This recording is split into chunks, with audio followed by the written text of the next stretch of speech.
السلام عليكم ورحمة الله وبركاته. نحمده ونصلي على رسوله الكريم أما بعد. رب اشرح لي صدري ويسر لي أمري واحلل عقدة من لساني يفقه قولي وبك نستعين يا مستعان. আলহামদুলিল্লাহ, সুপ্রিয় দর্শক শ্রোতা, আমরা গত পর্বে শিখছিলাম নাদিয়াতুল কোরআন কায়দা থেকে। গত পর্বে আপনাদেরকে সর্বশেষ একটি কাজ দিয়েছিলাম, সেটি হলো এই যে একফা অর্থ কি, একফার কতটি হরফ, এগুলো মুখস্থ করার কাজ দিয়ে শেষ করেছিলাম গত পর্ব। আশা করছি যারা খুব বেশি আগ্রহী, খুব বেশি অ্যাক্টিভ, ইনশাআল্লাহ তাআলা আশা করছি আপনারা মুখস্থ করে নিয়েছেন। আমি আরও একবার স্মরণ করিয়ে দিচ্ছি, একফা অর্থ নাকের ভিতরে লুকিয়ে পড়া। এই ইকফার গুন্নাহটা হবে নাকের ভিতর থেকে। ইকফার মোট হরফ রয়েছে 15টি: তাসা, জিম, দাল, জাল, জা, সিন, শিন, সদ, তজ, ফা, কফ, কাফ। সম্মানিত হাজিরিন, নুন সাকিন বা তানভিনের পরে যখন আপনারা ইকফার এই 15 হরফের যে কোনো একটি দেখতে পাবেন, যে কোনো একটি, তখন উক্ত নুন সাকিন বা তানভিনকে গুন্নাহ সহ নাকের ভিতর থেকে লুকিয়ে পড়তে হবে। তো কেমন উচ্চারণটা হবে খেয়াল করুন। হামজা নুন জবর আং, এখানে নুন সাকিন, হামজা নুন জবর আন না বলে আং বলছে, কারণ এরপরে ফা রয়েছে, ফাটা একফার হরফ। এই দেখুন ফা আছে এর মধ্যে, এই তো ফা। আং ফুসুকুম, হামজা নুন জবর আং, ফা পেশ ফু, আং ফু, সিন পেশ সু, আং ফুসু, কাপ মিম পেশ কুম, আং ফুসুকুম। এখানে আং ফুসুকুম, এই যে গুন্নাহটা হলো, এই গুন্নাহটার উৎপত্তি মূলত নাকের ভিতর থেকে।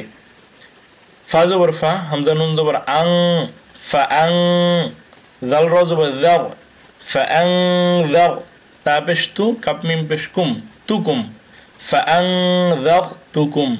ফা আং, এখানে দেখুন নুন সাকিনের পর জাল এসেছে, তো জাল হরফটি একফার হরফ, এই যে দেখুন জাল। তো এই জন্য নুন সাকিনের পরে একফার 15 হরফের যে কোনো একটি আসার কারণে আমরা উক্ত নুন সাকিন বা তানভিনকে গুন্নাহ সহ আমরা নাকের ভিতর লুকিয়ে পড়ছি আমরা। ফাআনযারতুকুম। এরপর খেয়াল করুন, খয়া জবর খয়, র আলিফ দুই জবর রং, র আলিফ দুই জবর রন না বলে রং বলছি, কারণ গুন্নাহ হচ্ছে কোথা থেকে, কারণ তানউইনের পরে কাফ দেখতে পাচ্ছি, কাফটি একফার হরফ, এর জন্য আমরা এখানে গুন্নাহ করব। খয় রং, কাফ জবর কা, সায়া জের ফি, কাফি, র আলিফ দুই জবর রন, কাসীরান, থামলে কাসীরা, خيرا كثيرا।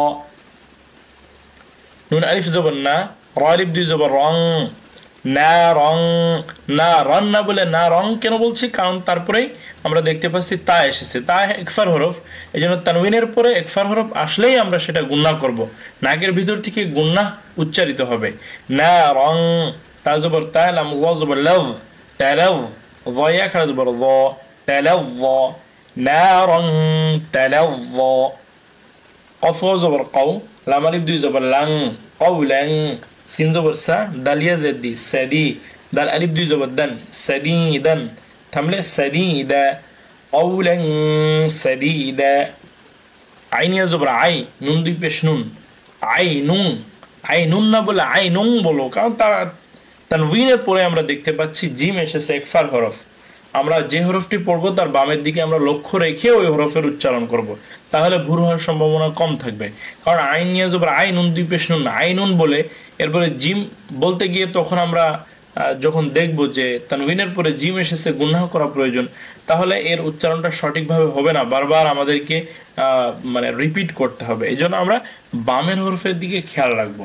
আইন নিয়ে যাবার আই নুন দুই পেশ নুন, আই নুন, জিম আলিফ জবর জা, র জের রি, জারি, ইয়া জবর ইয়া, জারিয়া, তা দুই পেশতুন, জারিয়াতুন, থামলে জারিয়াহ, গোলতা হার উচ্চারণ হবে, আইনুন জারিয়া।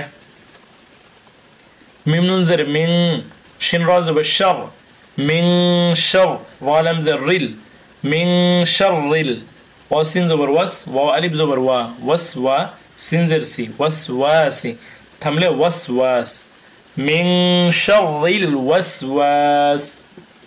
দাল কাফ জবর দাক, কাফ আলিফ দুই জবর কাং, দাক্কাং, দাল কাফ জবর দাক, কাফ আলিফ দুই জবর কাং, দাক্কাং দাক্কা, কাফ আলিফ দুই জবর কান না বলে কা বললাম। আমরা জানি শেষে যদি দুই জবর থাকে এবং বামে খালি আলিফ থাকে, সেক্ষেত্রে এক আলিফ টান দিয়ে দিলেই উচ্চারণটা হয়ে যাবে। এই বিষয়গুলো পূর্বে আমি অনেক বলেছি, অনেক আলোচনা হয়েছে। এগুলো বুঝতে হলে আপনারা যারা নতুন এসেছেন, নতুনভাবে জয়েন করেছেন, তারা অবশ্যই গত পর্বগুলো দেখে আসবেন, না হলে পূর্ণাঙ্গ ফায়দা এখান থেকে কখনোই সম্ভব হবে না। দাক্কান দাক্কা, সদ ফা জবর সফ, ফা আলিফ দুই জবর ফাং, ফাং বললাম কারণ পরে সদ আছে, একফার হরফ রয়েছে, এই জন্য সফ ফাং বলেছি। সফ ফাং, সদ ফা জবর সফ, ফা আলিফ দুই জবর ফান, সফ ফান না বলে এখানে সফা বলবো, কারণ দুই জবর এবং বামে খালি আলিফ আমরা দেখতে পাচ্ছি। তাহলে কি হচ্ছে উচ্চারণ? সফাং সফা। চলুন আপনাদেরকে কিছু কাজ দিয়ে আজকের পর্বটি এখানে শেষ করা যাক। সুপ্রিয় দর্শক শ্রোতা, আপনাদের কাজ থাকবে ইদগাম সম্পর্কে আপনারা জেনে নেবেন। আমি একবার বলে দিচ্ছি, খেয়াল করুন। ইদগাম, ইদগাম অর্থ মিলিয়ে পড়া। ইদগাম অর্থ কি করে পড়া? মিলিয়ে পড়া। ইদগাম এটা দুই প্রকার, একটা হলো ইদগামে বা গুন্না, একটা হলো ইদগামে বেলা গুন্না। তো ইদগামে বা গুন্না এবং ইদগামে বেলা গুন্না, এই যে দুই প্রকার আছে, দুই প্রকার মিলে মোট ইদগামের হরফ আছে 6টি। কি কি? ইয়া, র, মিম, লাম, ওয়াও, নুন। তাহলে আমরা কি জানলাম? ইদগাম অর্থ মিলাইয়া পড়া। ইদগামের হরফ 6টি। কি কি? ইয়া, র, মিম, লাম, ওয়াও, নুন। এগুলোকে একত্রে ইয়ার মালুন বলে। এটা মনে রাখার সুবিধার্থে অনেকে এই এক্সাম্পলটা আপনাদেরকে শিখিয়ে থাকবে। যাই হোক, আমরা এখানে খেয়াল করি ইদগাম দুই প্রকার, ইদগামে বা গুন্না এবং ইদগামে বেলা গুন্না। তো ইদগামে বা গুন্না এবং ইদগামে বেলা গুন্না এই দুই প্রকারের মধ্যেই কিন্তু এই 6টি থাকবে। ইদগামে বা গুন্নার হরফ রয়েছে এখানে কতটি? ইদগামে বা গুন্নার হরফ 4টি। ইয়া, মিম, ওয়াও, নুন। ইয়া, মিম, ওয়াও, নুন। পড়ার নিয়ম আমি পরে বলে দিব, পড়ার নিয়ম ম্যাক্সিমাম ক্ষেত্রে সবই এক। ইদগামে বেলা গুন্নার হরফ 2টি। ইদগামে বেলা গুন্নার হরফ কতটি? 2টি। র, লাম। তো এক্ষেত্রে আমরা খেয়াল রাখবো নুন সাকিন বা তানভিনের পরে আমরা পড়ছি মূলত মূল কায়দাটা নুন সাকিন বা তানভিনের কায়দা। তো এর মধ্যে ইজহারা আছে, ইকলাব আছে, ইদগাম আছে এবং ইখফা আছে। তো আমরা ইজহার শিখেছি, ইখফা শিখেছি, আজ ইদগামটা সম্পর্কে ধারণা দিচ্ছি। তো নুন সাকিন বা তানভিনের পরে ইদগামের এই যে 6টি হরফ রয়েছে, 6টি হরফের মধ্যে ইদগামে বাগুন্না আছে, ইদগামে বেলাগুন্না আছে। ইদগামে বাগুন্নার 4 হরফের যদি কোনো একটি আসে, তাহলে উক্ত নুন সাকিন বা তানভিনকে কি পড়তে হবে? গুন্না সহ মিলিয়ে পড়তে হবে। কি করতে হবে? গুন্না হবে, আবার মিলিয়েও পড়তে হবে। সেটা কেমন? তার উদাহরণ আগামী পর্বের মধ্যে ইনশাআল্লাহ তাআলা চলে আসবে। ইদগামে বেলাগুন্নার হরফ 2টি, র, লাম। নুন সাকিন বা তানভিনের পরে যদি আপনারা দেখতে পান র অথবা লাম এসেছে, নুন সাকিন হোক অথবা তানভিন হোক, এর পরের হরফটি যদি আপনারা লক্ষ্য করেন যে র অথবা লাম হয়েছে, তাহলে সেখানে মিলিত হবে, বাট গুন্না হবে না। হ্যাঁ, গুন্না হবে না। এটাকে ইদগামে বেলা গুন্না বলা হয়, অর্থাৎ মিলিত হয় কিন্তু গুন্না হয় না। তাহলে আমরা জানলাম কি? ইদগাম অর্থ মিলিয়ে পড়া। ইদগামের হরফ 6টি, ইয়া, র, মিম, লাম, ওয়াও, নুন। ইদগাম দুই প্রকার, ইদগামে বা গুন্না, ইদগামে বেলা গুন্না। ইদগামে বা গুন্নার হরফ 4টি, ইয়া, মিম, ওয়াও, নুন।